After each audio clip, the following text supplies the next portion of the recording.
Ang milyonaryo ay umuwi na kunwari mahirap upang subukin ang sariling pamilya, ngunit hindi niya inaasahan ang mga susunod na mangyayari. Araw-araw ay nagigising si Angelo sa parehong oras, walang alarm, sa isang bahay na masyadong malaki para sa isang taong mag-isang namumuhay. Eksakto ang kanyang rutina, halos mekanikal. Tinatahak niya ang mga tahimik na silid, iniinom ang kape sa parehong paraan at dumidiretso sa pribadong opisina sa loob mismo ng bahay. Walang mga litrato ng pamilya na nakasabit, tanging ilang mamahaling bagay lamang na nakaayos ng halos klinikal. Hindi kailanman naging problema ang kayamanan para kay Angelo, ngunit ang kalungkutan ay matagal nang naging bahagi ng kanyang araw-araw na buhay. Isang bagay na tinanggap niya nang hindi na kinukwestiyon. Ang ugnayan niya sa pamilya ay nauuwi lamang sa maiikling mensahe at mga bank transfer na regular na ginagawa buwan-buwan. Si Angelo ang bumubuhay sa kanyang mga magulang at kapatid na babae sa loob ng maraming taon. Noong una, ang pera ay tulong lamang upang madagdagan ang gastusin, isang pansamantalang suporta habang inaayos nila ang kanilang mga sarili. Ngunit sa paglipas ng panahon, iyon na ang naging tanging pinagkukunan ng kabuhayan, wala nang nagtatrabaho. Ang malaking bahay na tinitirhan nila ay binili niya. Ang mga gastusin ay siya ang nagbabayad at ang mga dahilan para sa kawalan ng pagkukusa ay paulit-ulit na bumabalik sa parehong nakakapagod na siklo. Hindi kailanman hinarap ni Angelo ng direkta ang sitwasyon. Palagi niyang sinasabi sa sarili na ginagawa niya iyon dahil sa pagmamahal na tungkulin niyang alagaan ang pamilya. Gayunpaman, unti-unting nabubuo ang isang tahimik na pagkabalisa kahit patuloy niya itong iniiwasang harapin. Noong umagang iyon, matapos ayusin ang ilang gawain sa computer, binuksan ni Angelo ang browser nang walang malinaw na pakay. Walang gana niyang iniscroll ang mga balita hanggang sa may isang headline na pumukaw sa kanyang pansin. Tungkol ito sa isang lalaking nawalan ng lahat matapos malugi ang kanyang kumpanya at dinaglaon, iniwan ng sariling pamilya. Inilarawan sa ulat kung paanong ang malalapit na kamag-anak ay lumayo sa sandaling maubos ang pera, iniwan ng lalaki na mag-isa at walang suporta. Binasa ni Angelo ang buong artikulo, nakakunot ang noo, habang may hindi maipaliwanag na bigat na unti-unting sumisikip sa kanyang dibdib. Sa mahinang tinig, halos kusang loob, ibinulong niya, sobra naman ito. Walang gumagawa nito sa sariling pamilya. Isinara niya ang pahina, ngunit hindi nawala sa isip ang ideya. Naglakad siya sa sala, huminto sa harap ng bintana, at ilang sandaling nakatitig sa labas lunod sa mga iniisip. Bumalik siya sa computer at muling binasa ang ilang bahagi ng balita. Ngayon ay mas masinsin ang atensyon. Kung sa akin mangyari iyon, hinding-hindi magiging ganon, sabi niya sa sarili. Puno ng paniniwala. Naniniwala si Angelo na iba siya sa lalaking iyon. Palagi siyang naging bukas palad, hindi kailanman tumanggi sa tulong, hindi kailanman tumalikod. Walang dahilan ang pamilya upang iwan siya. Gayunman, may isang tanong na dahan-dahang sumingit, tahimik at hindi komportable. Mahal ba nila ako o mahal nila ang kaya kong ibigay? Naisip niya, hindi namamalayang babaguhin ang tanong na iyon ang lahat. Lumipas ang natitirang bahagi ng araw na balisa si Angelo. Sinubukan niyang magpokus sa trabaho, ngunit paulit-ulit na bumabalik sa isip ang artikulo. Naalala niya ang mga mensahe ng kapatid na humihingi ng dagdag na pera, ang mga reklamo ng ama tungkol sa gastusin, at ang ina na laging nagsasabing mahirap ang sitwasyon. Wala ni minsan naging usapan tungkol sa mga plano, trabaho o pagbabago. Puro pangangailangan lamang. Sa isang sandali, mariin niyang isinara ang laptop at tumayo mula sa upuan. Tama na, sabi niya ng malakas na para bang may nakikinig. Sa unang pagkakataon, ang ideya ng pagsubok sa pamilya ay hindi na lamang isang nakakabagabag na kaisipan, kundi naging isang tunay na pasya. Mag-isa, sinimulan ni Angelo na planuhin ang lahat ng maingat. Umupo siyang muli, kumuha ng notebook at nagsimulang magsulat. Bumuo siya ng isang payak na kwento, walang labis na detalye, tungkol sa isang di umano'y pagkalugi, dulot ng maling desisyon at mga krisis na hindi inaasahan. Inisip niya kung ano ang sasabihin, ano ang iiwasang banggitin, at maging kung paano ipaliliwanag na hindi pa nailalabas ang balita. Lalabas ito sa lalong madaling panahon, ilang araw na lang. Ensayo niyang sambitin ng malakas, sinusubukan ang tono. Alam niyang kailangan niyang magmukhang kapani-paniwala, ngunit hindi sobra sa drama. Hindi layunin ang manlinlang para sa aliw, kundi obserbahan ang mga reaksyon at maramdaman ang katotohanan sa likod ng mga kilos. Pagkatapos nagtungo si Angelo sa silid at binuksan ang aparador. Mamahalin ang mga damit doon, gawa ayon sa sukat, walang kapintasan. Hinaplos niya ang mga tela at isa-isang inilabas ang mga simpleng piraso na halos nakalimutan na sa pinakailalim. Karaniwang pantalon, simpleng t-shirt at isang hindi kapansin-pansing sapatos. Tiningnan niya ang sarili sa salamin matapos magbihis at halos hindi niya makilala ang anyong nakikita. Ang refleksyon ay hindi na ang makapangyarihang lalaking kilala ng lahat, kundi isang karaniwang tao. Pagod, halos marupok. Ganito nila ako makikita, ibinulong niya, ramdam ang kakaibang sikip sa dibdib. Bago umalis, muling nilibot ni Angelo ang bahay. Dumaan siya sa opisina, sa tahimik na sala, sa kusinang perpektong ayos. Lahat ng iyon ay sumisimbolo sa kontrol na palagi niyang taglay sa sariling buhay. Kinuha niya ang telepono at nakita ang mga bank notification na naka-schedule na para sa katapusan ng buwan. Naisip niyang kansilahin ang mga iyon, ngunit nagpa siyang panatilihin muna ang lahat. Isang hakbang sa bawat pagkakataon, sabi niya sa sarili, sabay malalim na paghinga.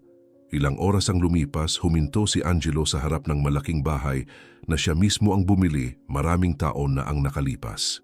Nananatiling kahanga-hanga ang tarangkahan at maayos ang harapan, ngunit may kung anong hindi na pamilyar. Huminga siya ng malalim bago pindutin ang kampana, dama ang bigat ng simpleng damit sa katawan at ng kwentong daladala sa isipan. Nang bumukas ang pinto, katahimikan ang unang sumalubong. Nanatiling nakatayo ang mga magulang at ang kapatid nakatingin sa kanya na tila sinusubukang unawain kung ito ba'y isang hindi angkop na biro. Walang ngumiti, walang lumapit. Tanging titig mula ulo hanggang paa, may halong pagtataka at pagkailang na hindi inaasahan ni Angelo na maramdaman agad. Matapos ang ilang segundong tila napakahaba, pumasok si Angelo nang hindi tahasang inaanyayahan. Umiwas ng tingin ng ama, pinagdikit ng ina ang mga kamay sa harap ng katawan, at ikinrus ng kapatid ang mga braso na para bang nagtatanggol sa sarili. Naglinis ng lalamunan si Angelo at nagpasyang huwag pahabain ang katahimikan. Alam kong iba ang itsura ko pero kailangan kong pumunta ng personal, sabi niya. Pilit pinatatatag ang tinig. Nanatili silang tahimik, hinihintay ang paliwanag. Nalugi ang kumpanya, diretsahan niyang ipinagpatuloy, walang paligoy-ligoy. Mabilis ang nangyari, maling mga desisyon, mga bagay na wala sa kontrol. Sa lalong madaling panahon, mababalita ito. Wala na akong kahit ano ngayon. Ang salitang wala ay nanatiling nakabitin sa hangin, mabigat, habang walang sinuman ang nagmadaling pabulaanan o pag-aanin ito. Ang naging reaksyon ay hindi dumating sa anyo ng mga nag-aalalang tanong o yakap. Pawang palitan lamang ng mga tingin ang sumunod. Ang kapatid ang unang bumasag sa katahimikan, may tinig na mababa at labis ang pag-iingat. Paano mo nasabing nawala ang lahat? Tanong niya. Hindi itinatago ang pagkagulat. Sumagot si Angelo ng simple. Inuulit na wala ng kumpanya at wala ring perang magagamit sa mga sandaling iyon. Dahan-dahang umiling ang ama para bang may kinukuwentang mga numero sa isip. Malalim ang hinga ng ina, ngunit hindi siya lumapit. Bumigat ang hangin, halos nakakasakal at nakaramdam si Angelo ng buhol sa sikmura nang mapansin niyang wala ni isa ang nagsabi ng kahit anong katulad ng magiging ayos din ang lahat. Habang sinusubukan pa niyang ayusin ang kanyang mga iniisip, may kakaibang galaw na umagaw ng pansin niya. Lumabas si Noel mula sa kusina, maingat na may hawak na basong tubig. Lumapit ang binata nang walang pag-aalinlangan at iniabot ang baso sa tiyuhin. Uminom ka muna ng tubig, tito. Umupo ka rito, mukhang pagod ka. Aayos din ang lahat, sabi niya. May likas na pagiging magaan na taliwas sa bigat ng buong bahay. Kinuha ni Angelo ang baso na parang automatiko, ngunit sa sandaling iyon ay may gumalaw sa loob niya. Ang simpleng kilos na iyon na nagmula pa sa taong wala namang obligasyon ay tumama sa kanya ng mas malakas kaysa sa inaasahan niya. Salamat, sagot niya. Nakatingin sa mga mata ng pamangkin, nagulat sa kalmadong anyo at tunay na malasakit. Muling bumalik ang katahimikan sa sala pagkatapos noon, ngunit iba na ang bigat nito. Dahan-dahang uminom si Angelo ng tubig, dama ang mga matang nakatuon sa kanya. Halatang naiilang ang kapatid sa presensya niya, iniiwasan naman ng ama ang tuwirang pagtingin at ang ina ay tila may nilalabang sarili bago tuluyang magsalita. Maari kang manatili rito ng ilang panahon, sabi ni Teresa, kontrolado ang tinig, halos formal. Hanggang sa makabangon ka ulit. Ang mga salitang iyon ay parang pahintulot, hindi pa anyaya. Tumango si Angelo bilang pasasalamat, ngunit sa loob-loob niya ay lalo lamang lumaki ang pakiramdam ng pagiging dayuhan. Walang init sa pananalitang iyon, tanging pagtanggap sa isang bagay na tila hindi na maiiwasan. Sinikap ni Angelo na huwag ipahalata ang pagkainis. Alam kong hindi ito madali para sa inyo, sabi niya, umaasang may makukuhang ibang reaksyon. Hindi ko ito pinlano. Sumagot ang kapatid sa pamamagitan ng mabigat na buntong hininga. May mga gastusin na ang bahay, komento niya, na para bang may ipinapaalala na napakalinaw na. May ibinulong ang ama tungkol sa mahihirap na panahon, ngunit hindi pa rin lumapit. Nanatili si Noel sa malapit, tahimik, mapagmasid sa bawat detalye, na para bang siya lamang ang handang makinig ng totoo. Napansin niyon ni Angelo at nakaramdam ng halo-halong pasasalamat at lungkot habang napagtatanto niyang ang binata ay tila mas handa sa sitwasyon kaysa sa mismong mga matatanda. Itinuro ni Teresa ang pasilyo. Bakante ang kwarto sa likod, sabi niya. Hindi ito malaki pero maaari ka munang manatili roon. Muli na namang tumango si Angelo, hawak ang basong wala ng laman sa loob ng ilang segundo bago ito ibalik kay Noel. Salamat dito, sabi niya, mahina ngunit taus-puso. Sumagot si Noel ng munting ngiti, sinabing kailangan lamang niyang kumalma at magpahinga. Ang kasimplihan ng mga salitang iyon ay salungat sa tensyong patuloy na bumabalot sa sala. Habang naglalakad siya sa pasilyo, lalong bumibigat ang bawat hakbang ni Angelo. Ang mga pader ng bahay na dati isagisag ng ginhawang na ibigay niya sa pamilya ay ngayon tila sumisikip. Pumasok siya sa payak na kwarto at humiga sandali, nakatingin sa kisame. Pilit inuunawa ang lahat ng nangyari sa napakaikling panahon. Totoo nang nagsimula ang pagsubok at ang unang reaksyon pa lamang ay nag-iwan na ng mga bakas na hindi maganda. Mabagal ang pagdaan ng mga sumunod na araw at agad na naging malinaw na mas nakaabala ang presensya ni Angelo sa bahay kaysa sa inaakala niya. Mula pa lamang sa unang umaga, dama na ang palagiang paghihintay na para bang inaasahan ng lahat ang isang agarang solusyon sa problemang itinuturing nilang siya lamang ang may pananagutan. Nagpapakawala ng pahapyaw na komento ang ama tuwing almusal, laging pahilis ang tingin. Nagtatanong kung may naisip na bang alternatibo si Angelo o kung may nakausap na ba siyang mahalagang tao.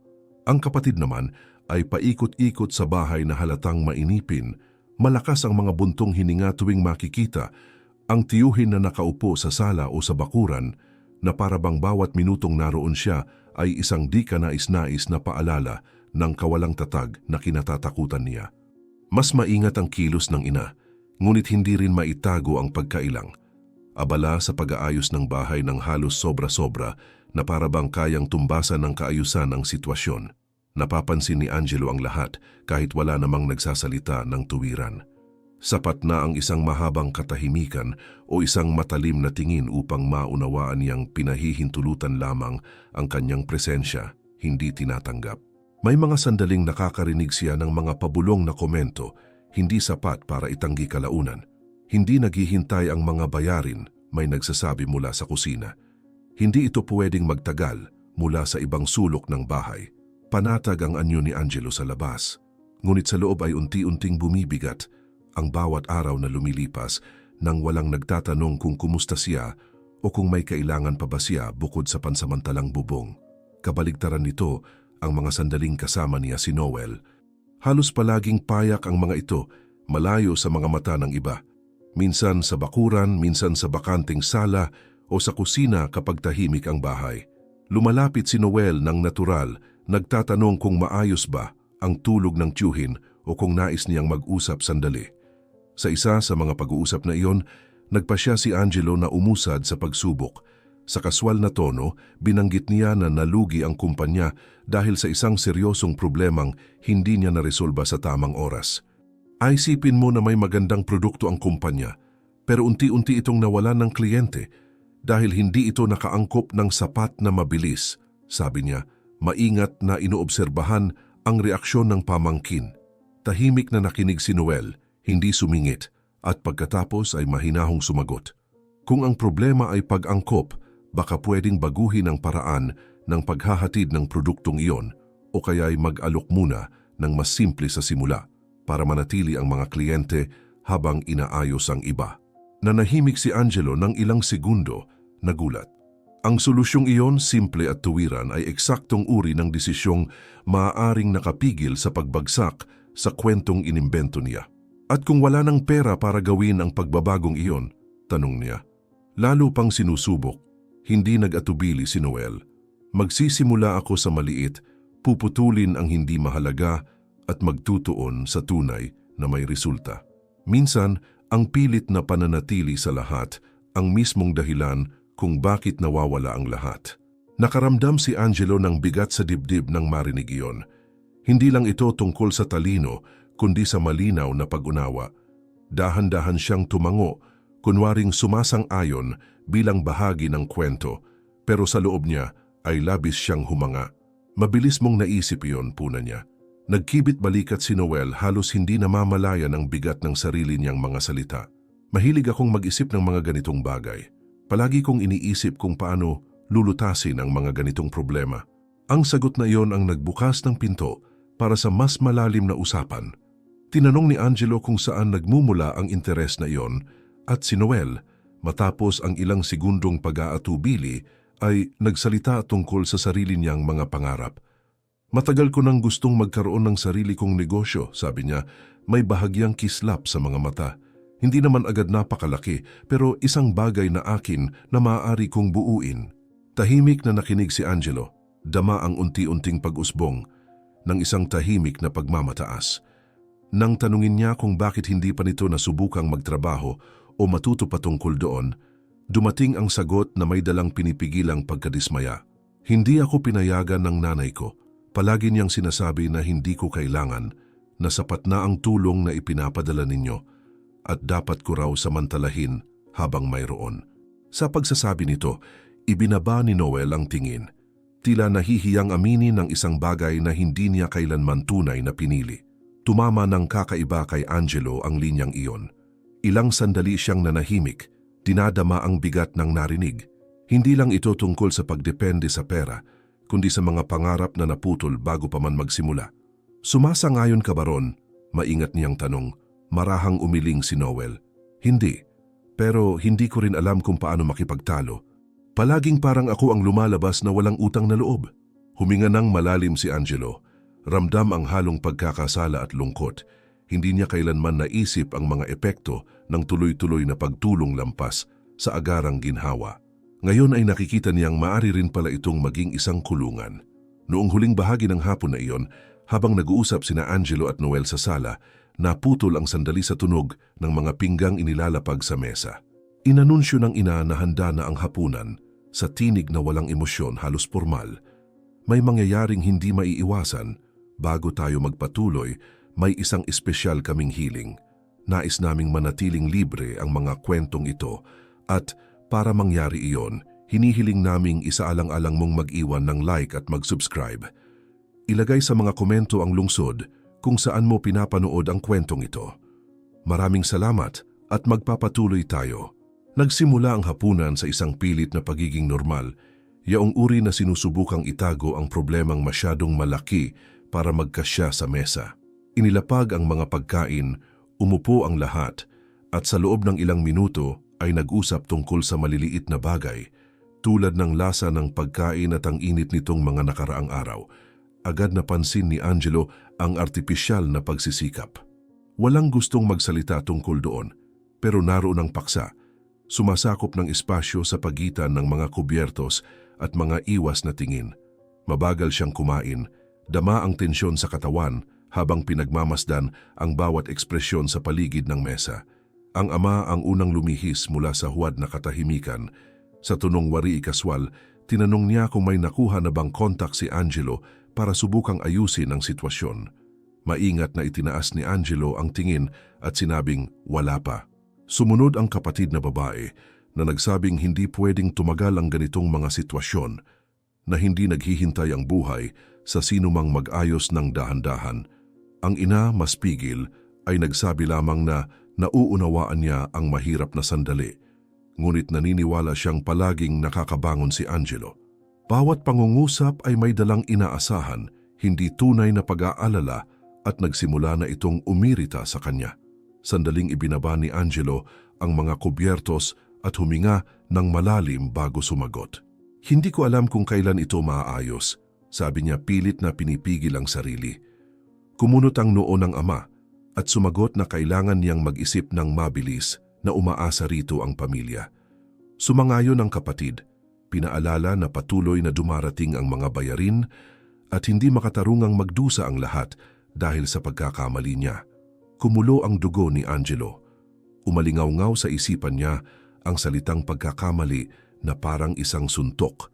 Sinubukan ng ina na pag-aanin ang sitwasyon, sinabing hindi naman ganoon. Ngunit agad ding idinagdag na nagtitiwala siyang makakahanap siya ng solusyon, pinagtitibay ang parehong presyon sa mas banayad na tono. Sa sandaling iyon, naubos ang pasensya ni Angelo. Inilapat niya ang mga kamay sa mesa at nagsalita ng mas malakas kaysa sa nais niya. Wala nang anumang pagbawi, diretsahan niyang sinabi. Bumagsak ang mabigat na katahimikan. Tapos na.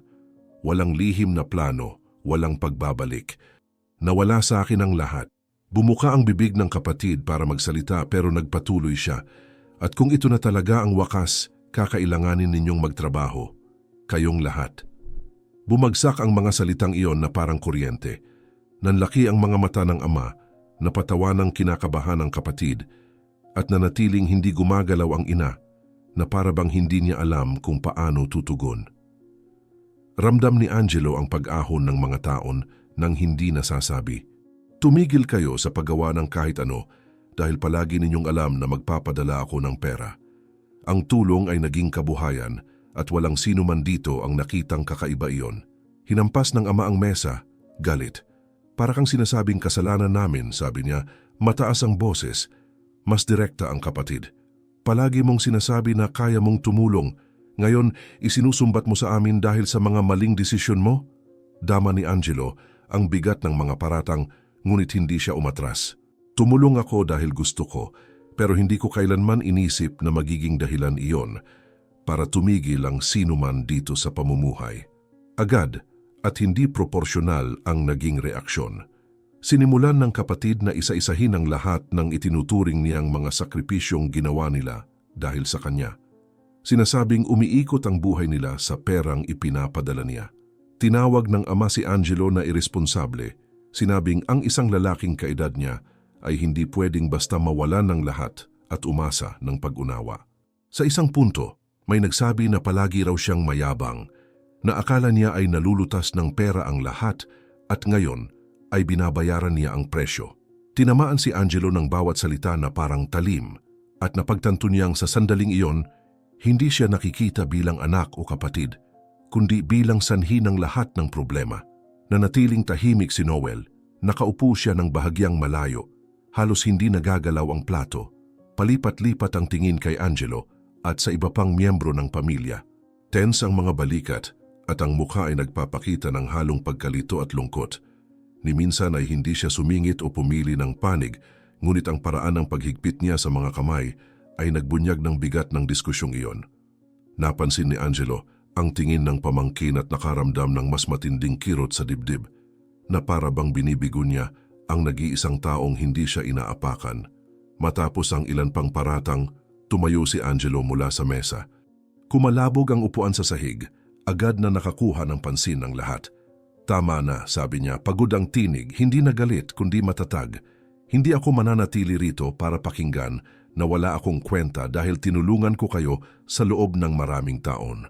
Sinubukan ng ama na sumagot, ngunit hindi nagbigay ng puwang si Angelo. Aalis ako bukas. Ang mga salita ay binigkas ng walang galit, halos parang isang simpleng pahayag ng katotohanan. Tinanong ng kapatid kung saan niya inaakalang pupunta siya, na para bang isa na namang kawalan ng pananagutan iyon. Sumagot lamang si Angelo na hindi na iyon problema nila. Ilang minuto ang lumipas at ang bahay ay nabalot na ng mabigat na katahimikan. Dahan-dahang naglakad si Noel sa pasilyo patungo sa kwartong tinutuluyan ni Angelo. Huminto siya sa harap ng pinto ng ilang segundo bago kumatok, na para bang nag-iipon ng lakas ng loob. Pagpasok niya, nadatnan niya ang tiyuhin na nakaupo sa gilid ng kama. Nakapatong ang mga siko sa mga tuhod at ang tingin ay nakabaon sa sahig. Maingat na isinara ng binata ang pinto at lumapit. "Hindi ako makatulog," sabi niya. Mababa ang boses. "Walang saysay sa akin ang lahat ng nangyari." Itinaas ni Angelo ang tingin. Nakita ang litong-lito at nasaktang ekspresyon ng pamangkin at naramdaman niyang tuluyang bumigay ang kontrol na pinanatili niya mula pa noong hapunan. Huminga ng malalim si Angelo, hinaplos ang mukha at nanatiling tahimik ng ilang sandali bago nagsalita. "Umupo ka rito," hiling niya. Sumunod si Noel at naupo sa tabi niya, maingat sa bawat kilos. "May utang ako sa iyo na katotohanan," ipinagpatuloy ni Angelo, nanginginig ang tinig. "Hindi ko kailanman nawala ang kumpanya." Kumunot ang noo ng binata, hindi maintindihan. Pagkatapos ay ibinuhos ni Angelo ang lahat ng sabay-sabay. "Wala ni isa sa mga iyon ng totoo. Inimbento ko ang lahat. Ginawa ko ang pagsubok na ito dahil may nabasa akong balita tungkol sa isang lalaking nawala ng lahat at iniwan ng pamilya. Inakala kong imposibleng mangyari iyon sa akin.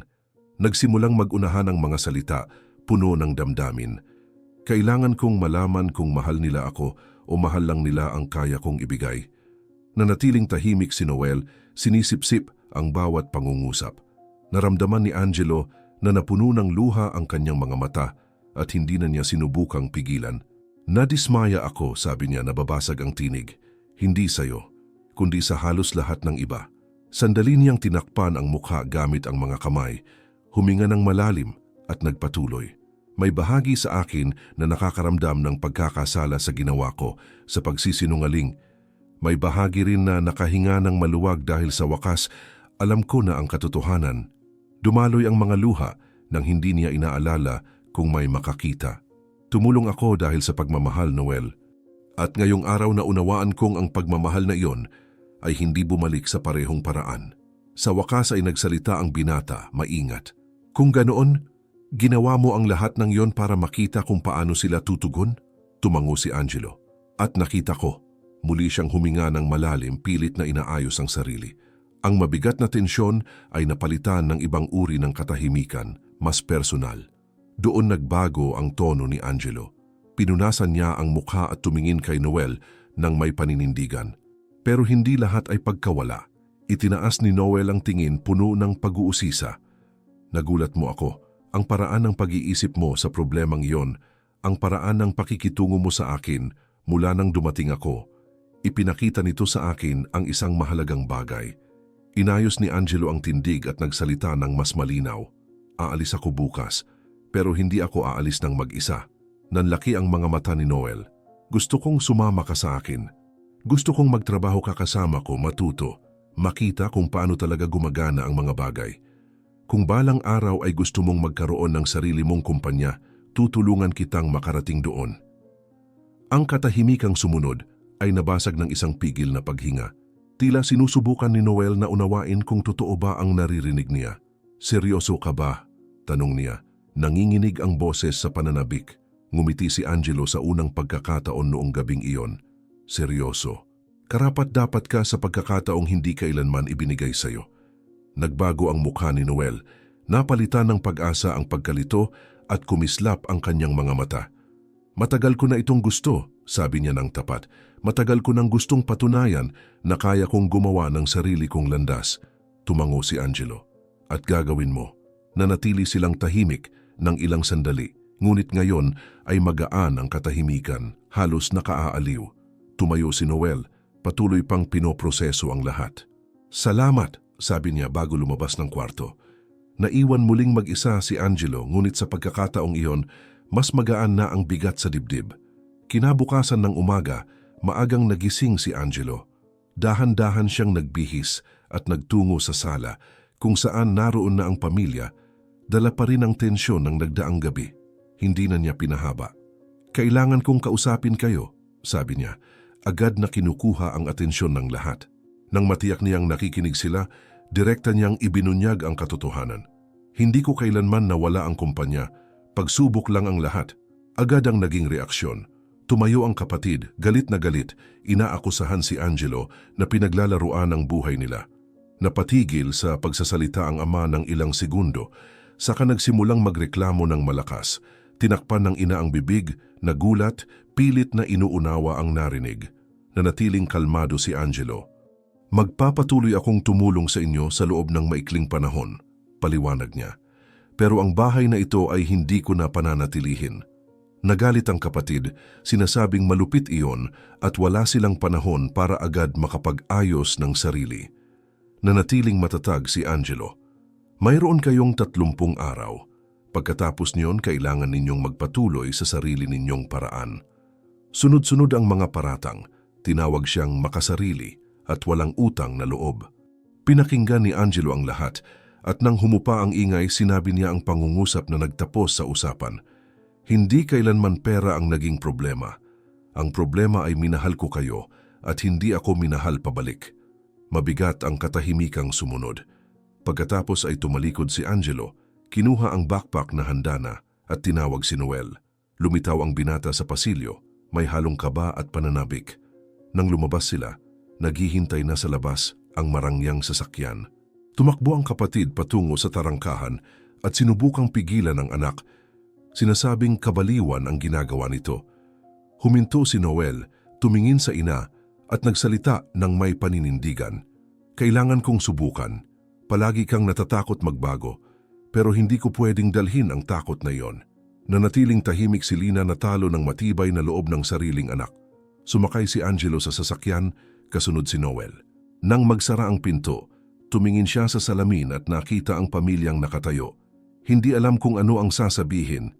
Umandar ang sasakyan at dahan-dahang lumayo. Huminga ng malalim si Angelo. Ramdam na ang pasyang iyon ay nagsara ng isang masakit, ngunit kinakailangang yugto. Sa kanyang tabi, nakatingin si Noel sa daang nasa unahan. Puno ang puso ng pag-asa, handang simula ng isang bagay na, sa unang pagkakataon, ay tunay na kanya. Pagkalipas ng ilang linggo, tuluyang nag-iba ang takbo ng buhay ni Angelo at Noel kumpara sa umagang iniwan nila ang bahay ng pamilya. Maaga nang nagsisimula ang mga araw, dumarating si Noel sa kumpanya na may kaunting pag-aalinlangan, ngunit laging mapagmatyag sa lahat ng nasa paligid. Sinisiguro ni Angelo na lagi siyang kasama, hindi bilang isang malayong amo, kundi bilang isang taong handang magturo. Hindi mo kailangang magkunwaring alam mo na rito, madalas niyang sabihin. Mas gusto kong magtanong ka sa lahat kaysa ulitin ang mga pagkakamali dahil sa takot. Nakikinig si Noel, nagmamasid at mabilis matuto. Sinisipsip ang bawat gabay ng may seryosong ikinagugulat kahit ng mga matagal nang naroon. Habang lumilipas ang panahon, unti-unting nagkaroon ng kumpiyansa si Noel. Hindi na lamang siya nakikinig, nagsimula na rin siyang magbigay ng opinyon kapag nararamdaman niyang may maiaambag siya. Sa isa sa mga usapan nila sa pagtatapos ng araw, nabanggit niyang ngayon lamang niya lubos na naunawaan kung bakit kailangan ng tiyaga sa ilang desisyon. Dati akala ko puro bugso lang, sabi niya. Ngayon nakikita kong mas tungkol ito sa pagpapatuloy. Napangiti si Angelo nang marinig iyon. Natututunan mo na ang bagay na matagal tanggapin ng marami. Tugon niya, may kasiyahan. Ang ugnayan nilang magtiyuhin ay hindi na lamang ganoon. Unti-unti itong naging isang pagsasamang nakabatay sa paggalang at sabayang pag-unlad. Samantala, mas mabigat ang tinahak na landas ng pamilyang naiwan. Ang malaking bahay ay wala na ang dating galaw. Ilang araw na nagrereklamo si Hector tungkol sa sitwasyon, paulit-ulit na sinasabing hindi niya inakalang magagawa ng sariling anak na putulin ang tulong ng ganoon. Inilagay niya tayo sa ganitong kalagayan. Madalas niyang sabihin puno ng pait. Si Lina naman ay nagpapakita rin ng hinanakit, nagrereklamo sa hirap makahanap ng trabaho matapos ang mahabang panahon na walang ginagawa. Sinisisi si Angelo dahil hindi raw siya nagbigay ng babala na matatapos ang lahat. Nauwi sa pagkadismaya ang mga unang pagsubok May mga pintong nagsara at mga pagtangging sumugat sa kanilang dangal. Si Teresa, sa kabilang banda, ay nagsimulang tumugon ng iba. Sa simula, siya rin ay natakot at nabalot ng kawalan ng katiyakan, ngunit kalaunan ay napaisip siya sa lahat ng nangyari. Sa isa sa mga pag-uusap nila ng asawa, nang muli nitong sisihin si Angelo sa pagpapaalis, naging tuwiran siya. Tinulungan niya tayo sa loob ng maraming taon, sabi niya matatag ang tinig, at inakala nating obligasyon iyon. Sinubukan ni Hector na sumagot, ngunit nagpatuloy si Teresa. Tayo ang unang nanakit sa kanya. Walang ina ang dapat gumawa niyon sa anak. Doon nagtapos ang pagtatalo sa araw na iyon, malinaw na may nagbago sa loob niya.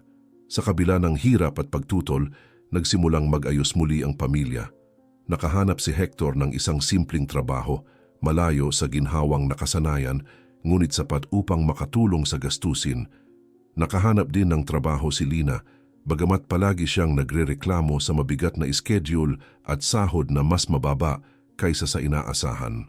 Nang matapos ang palugit, iniwan nila ang malaking bahay at lumipat sa isang mas maliit at payak na tirahan, malayo sa lahat ng kanilang nakasanayan.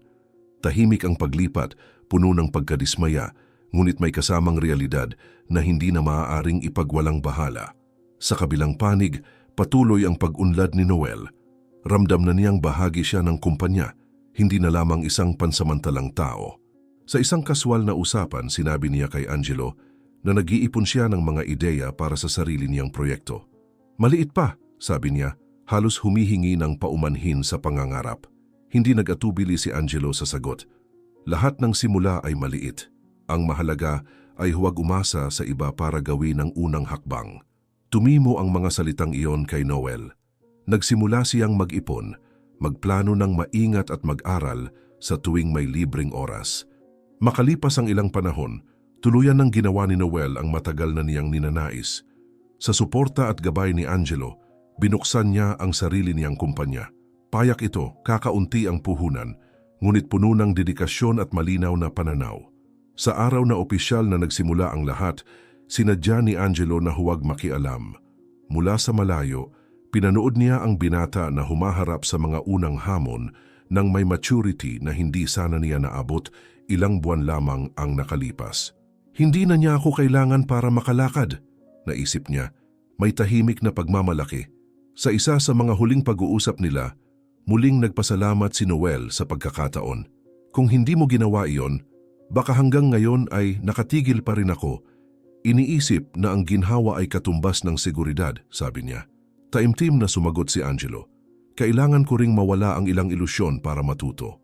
Pareho nilang alam na masakit ang daang tinahak, ngunit kailangan. Ang pagputol sa nakaraan ay hindi lamang usaping pera, kundi emosyonal. Ang pamilya, na ngayon nasa ibang realidad, ay patuloy na nagsisikap mag-angkop. Paminsan-minsan ay nakikipag-ugnayan si Teresa, mas mapagpakumbaba, kinikilala ang mga pagkakamali at sinusubukang buuin muli ang isang naiibang ugnayan. Sina Hector at Lina ay nananatiling malayo, bihag ng hinanakit, hindi kayang tanggapin ang sariling pananagutan. Tinatanggap iyon ni Angelo nang walang dalang sisi. Nauunawaan niyang hindi lahat ay handang magbago. Si Noel naman ay nakatuon sa hinaharap. Maliit pa ang kanyang kumpanya, ngunit nagpapakita na ng tunay na potensyal. Bawat tagumpay, gaano man kaliit, ay may halagang hindi pa niya kailanman naramdaman noon. Sinusubaybayan ni Angelo mula sa malayo, hindi nakikialam, tanging minamasdan ang bunga ng isang mahirap na pasyang nagbago ng maraming buhay. Sa huli, walang labis na pagdiriwang, tanging malinaw na pakiramdam ng katarungang emosyonal, tunay na pag-unlad, at ang ganap na pagtatapos ng isang siklo ng pag-aantala na hindi kailanman dapat umiral. Salamat sa pag-abot mo hanggang dito. May inihanda kaming isa pang espesyal na kwento para sa iyo na lumalabas sa iyong screen ngayon mismo. I-click mo lamang upang panoorin. Sa mundong napakaraming sakit ang lumilipas ng tahimik, pinili mong makinig hanggang dulo. Kung nakaantig sa iyo ang kwentong ito, mag-subscribe ka. Malaki ang naitutulong nito upang patuloy kaming makapaghatid ng mga totoong salaysay na karapat-dapat ikwento. Isulat sa mga komento kung saan ka nanonood. At kung maaari, ibahagi mo. Maaaring mukhang maliit, ngunit ang pagpapalaganap ng isang kwento ng pagbangon ay pagpapalaganap din ng pag-asa.